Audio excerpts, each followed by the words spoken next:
Welcome to All Things Drumph, episode number 8. A special thanks and hello to all you beautiful thinking people out there. It's time for a newsworthy broadcast. But before we continue, please hit the like button and subscribe for growing content. Become a member. Crush that bell while you're at it so you miss nothing. Huge disclaimer. This channel is opinion only, but it is based on facts. No questions will be answered unless you're a subscribed member. However, suggestions are welcomed, including critical analysis. Questions to tackle here and now. Super Tuesday versus Wet Noodle Tuesday. Progressives bought the juice. Americans divided. StarTrek? Establishment picks the winner. Did Bernie miss the point?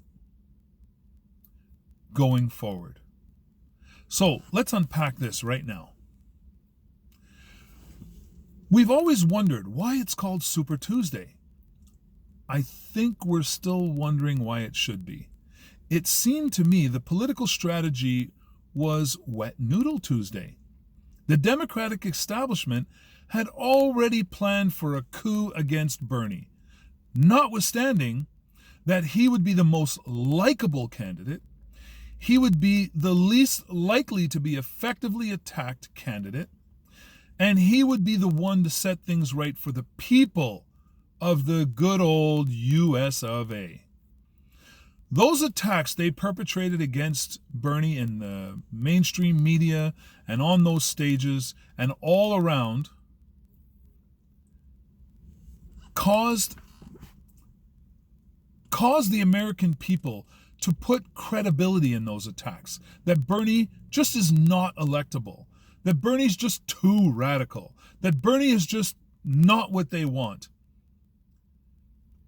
And the problem with this is it was coming from Bernie's so-called allies that he has voted with for decades.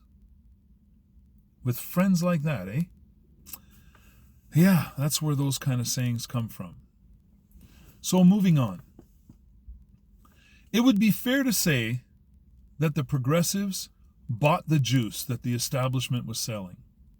Mainly the story that Bernie would tank the bid for the presidency. If memory serves everyone well, it was evident that the mainstream media was in a frenzied effort to scare the American people away from his campaign, although it would have given the media back the power that the amendment proposed. But, of course, it's the corporations who own the mainstream media, and they stood to lose greatly. Does that make any sense now? I hope going forward that the American people are watching and listening and understanding.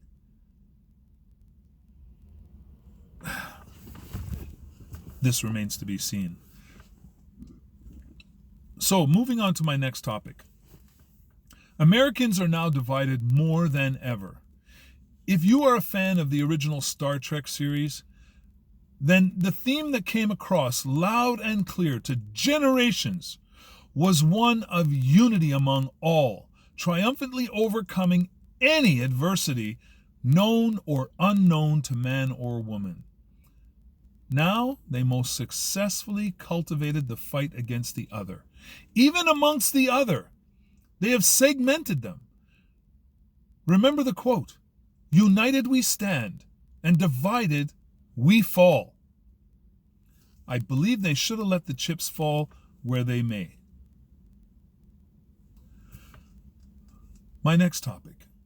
Although it will be argued that the Democratic establishment did not overtly commit the same fouls as 2016, they inevitably worked very hard behind the scenes to gather their pawns in a row in a unified attack on their own rook. For those of you who don't know, the rook is a largely important piece in the game of chess. So in my opinion, the Democratic establishment brought checkers to a chess game. Next, did Bernie Sanders miss the writing on the wall? The question that would be posed, or all the questions actually, that would be posed to Bernie by the different interviewers, etc., and regardless of their sources, were always meant to trap him in previous statements without giving any context. Nothing new, right? Okay. However,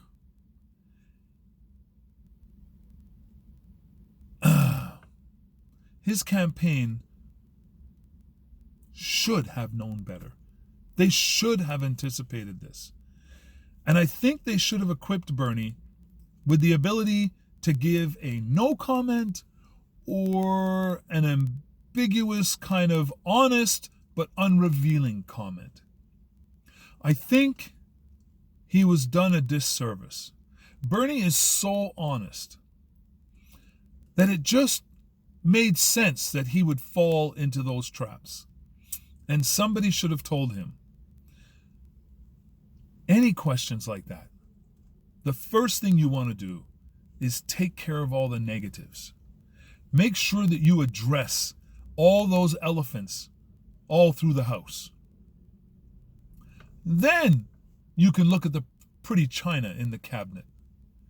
But if you bring the china out first, everybody wonders if you even saw the elephants. And that's going to leave a lasting thought and impression in minds. They knew what they were doing. They executed very well. And I really feel horrible that Bernie was too honest to see it coming. I know that affected his numbers on Wet Noodle Tuesday. So moving on. Now, I am truly not confident that democracy will continue to guide humanity in a true and peaceful manner. If this pack mentality continues to successfully derail the progressive movement, we can see by previous votes cast by his main opponent that we will continue along the paths that lead to wars in order to continue business as usual. In conclusion, the Democratic establishment will continue to hammer Bernie Sanders and apply pressures aimed at making him acquiesce and lead his people over the proverbial cliff to zero progression. In fact, it may already be a foregone conclusion that the party will now fragment and become non-viable. Leave your respectful comments. Don't forget to hit the like button and subscribe. There will be growing content coming your way. Become a member. Crush that bell. Don't you miss another episode. Once again, good folks, I must say, never give up and never give in. And remember, keep an open mind, because knowledge is power. So do your research and be powerful. Until next time, thank you for spending time with us here on this channel.